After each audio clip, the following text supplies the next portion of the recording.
aí, pessoal, tudo bem? Sejam muito bem-vindos a mais um mergulho profundo aqui no Liturgia e Vida. Vamos explorar as leituras da segunda-feira da primeira semana da Quaresma e preparem-se, porque o tema é forte. A gente vai desvendar o que significa ser santo no dia a dia. A beleza da lei de Deus, como guia e como amor ao próximo, é a chave para o juízo final. João, você já foi direto ao ponto. É. E realmente, essa semana a igreja nos convida a refletir sobre temas profundos e desafiadores, temas que nos tocam lá no fundo da alma. Para começarmos essa jornada, vamos abrir o livro de Levítico, capítulo 19. Certo. Lá, Deus faz um chamado direto ao seu povo.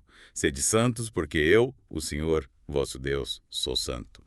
E aí o que me chama a atenção é que a santidade não tem nada a ver com se isolar do mundo ou fazer um monte de rituais vazios, sabe? É sobre como a gente vive, como a gente no dia a dia. Verdade, santidade é sobre ter atitudes concretas. O próprio Levítico nos dá exemplos. Não roubar, não mentir, não explorar os outros, não guardar rancor. Nossa. É sobre agir com justiça e integridade nas pequenas coisas do dia a dia e nas grandes decisões. É construir relações baseadas na verdade, no respeito e no perdão. É como se a santidade fosse um jeito de viver, né? Uma forma de enxergar o mundo e as pessoas com os olhos de Deus. E sabe, quando a gente para pra pensar, esses exemplos levíticos são super atuais. Totalmente. Imagine só. Ser honesto no trabalho, mesmo quando ninguém está olhando. Lutar por justiça social, perdoar quem nos magoou profundamente. Nossa, são atitudes que exigem muita força, muita coragem. Mas é justamente aí que a gente coloca em prática a santidade que Deus nos chama a viver. E você que está nos ouvindo, o que acha disso? Como você tem buscado viver essa santidade no seu dia a dia? Conta pra gente nos comentários. Adorei a pergunta. É sempre bom a gente parar para refletir sobre como estamos colocando a nossa fé em prática. Mas continuando com a nossa leitura, o Salmo 18 nos traz uma outra perspectiva interessante sobre a lei de Deus. Sim. O salmista fala da lei de Deus com alegria que contagia. Ele diz que a lei do Senhor é perfeita, sábia e que alegra o coração. É como se ele estivesse convidando a gente a redescobrir a beleza dos mandamentos, a enxergar que eles não são um fardo, mas sim um caminho para a felicidade. Exatamente. E é tão importante a gente lembrar disso, porque muitas vezes caímos na armadilha de buscar felicidade em coisas passageiras, como bens materiais, status, reconhecimento. E aí a gente se frustra, porque essas coisas não preenchem o vazio do nosso coração. A verdadeira alegria está em viver de acordo com a vontade de Deus, em seguir o caminho que ele nos aponta. E essa busca por felicidade em coisas passageiras é algo tão presente no mundo de hoje, A gente é bombardeado o tempo todo com propagandas que nos prometem felicidade instantânea. Se comprarmos aquele produto, se tivermos aquele corpo, se alcançarmos aquela posição social, é fácil se perder nesse mar de ilusões. É verdade. Por isso é tão importante a gente se voltar para a palavra de Deus, meditar nela, deixar que ela ilumine os nossos pensamentos, os nossos desejos, as nossas ações. E a Quaresma é um tempo propício para isso, para a gente se aprofundar na Escritura e deixar que ela transforme os nossos corações. E por falar em transformação, o Evangelho de Mateus, capítulo 25, nos coloca frente a frente com a parábola do juízo final. E é uma passagem que nos faz pensar, Jesus deixa claro que seremos julgados pelo amor que demonstramos ao próximo, especialmente aos mais necessitados. É uma passagem forte, E que nos desafia a olhar para o mundo ao nosso redor e enxergar o rosto de Cristo naqueles que sofrem. Sim. Jesus se identifica com os pobres, os famintos, os doentes, os presos. É verdade. E nos convida a acolher o Cristo que sofre no nosso dia a dia. É como se em cada pessoa que precisa de ajuda, a gente encontrasse o próprio Jesus nos pedindo ajuda. É de arrepiar, Sim. E a Quaresma é um tempo propício para a gente se abrir para essa realidade, para deixar que a compaixão de Cristo nos mova a agir, a estender a mão para aqueles que mais precisam. Não se trata apenas de fazer caridade, mas de ter um olhar de amor, de acolhimento, de solidariedade para com o próximo. E essa ideia de encontrar Cristo no sofrimento do outro me leva a pensar em como a gente pode, de fato, colocar em prática isso chamada santidade no dia a dia, A gente falou sobre ser honesto, justo, compassivo. Mas como isso se traduz nas nossas atitudes, nas nossas escolhas? Essa é a questão, É fácil falar sobre santidade, mas vivê-la na prática, no corre-corre do dia a dia, exige um esforço constante, uma atenção aos detalhes, aos pequenos gestos. Com certeza. É como se a gente tivesse que cultivar essa sensibilidade para enxergar as necessidades do outro, para perceber as injustiças que acontecem ao nosso redor, para ter a coragem de agir, de fazer a diferença. E sabe, me veio à mente agora a imagem daquela frase que a gente sempre ouve. Ser santo é ser humano, é ser mais humano. É como se a santidade nos levasse a viver a nossa humanidade de forma mais plena, mais autêntica, mais conectada com Deus e com os outros. Que bonito isso.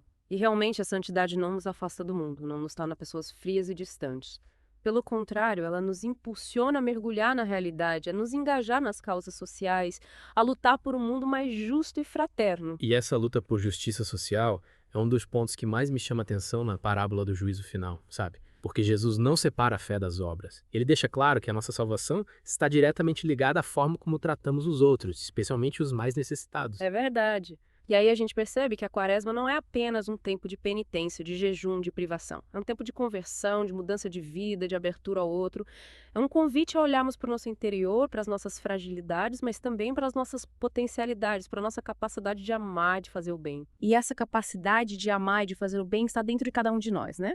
Às vezes a gente se sente pequeno, incapaz de mudar o mundo, mas a verdade é que cada gesto de amor, por menor que seja, faz a diferença. Com certeza. Sorriso, uma palavra de conforto, um abraço acolhedor. São atitudes simples, mas que podem transformar o dia de alguém, podem trazer esperança para quem está desanimado, podem reacender a chama do amor em um mundo que muitas vezes parece frio e indiferente. E é justamente essa chama do amor que a gente precisa manter acesa dentro de nós, né? A gente precisa se alimentar da palavra de Deus, da oração, dos sacramentos, para que a gente possa ser luz para o mundo, para que a gente possa contagiar as pessoas com a alegria do Evangelho. Exatamente.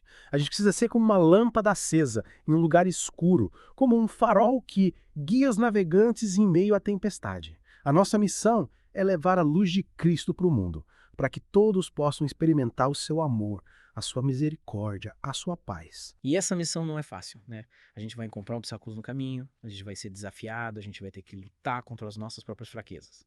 Mas a gente não está sozinho nessa jornada. A gente tem a graça de Deus, a companhia de Maria, o apoio da comunidade. É verdade. A gente tem a força da palavra de Deus que nos ilumina, nos fortalece, nos guia pelos caminhos da justiça e do amor. Lembra do que a gente leu no Salmo 18? A lei do Senhor é perfeita e revigora a alma, o testemunho do Senhor é fiel e dá sabedoria ao simples. E essa sabedoria que a palavra de Deus nos dá é essencial para a gente discernir os melhores caminhos, para a gente tomar as decisões certas, para a gente viver de acordo com a vontade de Deus. Sabe, me veio à mente agora a imagem do bom samaritano, daquela parábola tão conhecida que Jesus contou. O samaritano viu o homem ferido à beira do caminho e não passou direto. Ele parou, cuidou dos seus ferimentos, levou para uma hospedaria, pagou por seus cuidados. Ele se doou, ele se compadeceu, ele amou o seu próximo como a si mesmo. E essa é a essência da santidade, né? É ter um coração compassivo, capaz de se comover com a dor do outro, de estender a mão para quem precisa, de amar sem esperar nada em troca. Exatamente. É como se a santidade nos abrisse os olhos para as necessidades do mundo, para a dor do próximo, e nos impulsionasse a agir, a fazer a diferença, a sermos instrumentos de amor e de misericórdia. E essa compaixão, essa misericórdia, essa capacidade de amar sem esperar nada em troca, a gente aprende com Jesus, né? Ele é o nosso modelo, nosso guia, nossa inspiração. Com certeza. Ele nos ensinou a amar até o fim, a perdoar os nossos inimigos. Ele nos mostrou que o amor verdadeiro é capaz de transformar o mundo, de vencer o ódio, de construir a paz. E que a gente possa, a cada dia, nos aproximar mais desse amor, desse modelo de santidade que Jesus nos deixou, para que a gente possa, de fato, ser sal da terra e luz do mundo. Amém. E que a gente possa contagiar as pessoas com a alegria do Evangelho, com a beleza de uma vida vivida em plenitude, em comunhão com Deus e com os irmãos. E que essa quaresma seja um tempo de graça, de conversão, de transformação para todos nós. Que a gente possa abrir os nossos corações para a ação do Espírito Santo e deixar que Ele nos guie pelos caminhos da santidade. E que a gente possa sair desse mergulho com o coração renovado, com a alma alimentada pela palavra de Deus e com o firme propósito de viver a nossa fé com mais intensidade, com mais autenticidade e com mais amor. E antes de partirmos para a última parte do nosso mergulho, a gente quer convidar você que está nos acompanhando a deixar seu comentário, a compartilhar conosco as suas reflexões, as suas dúvidas, as suas experiências. A gente quer muito saber o que tocou seu coração neste episódio. E não se esqueça de curtir o vídeo e se inscrever no canal para não perder os próximos mergulhos.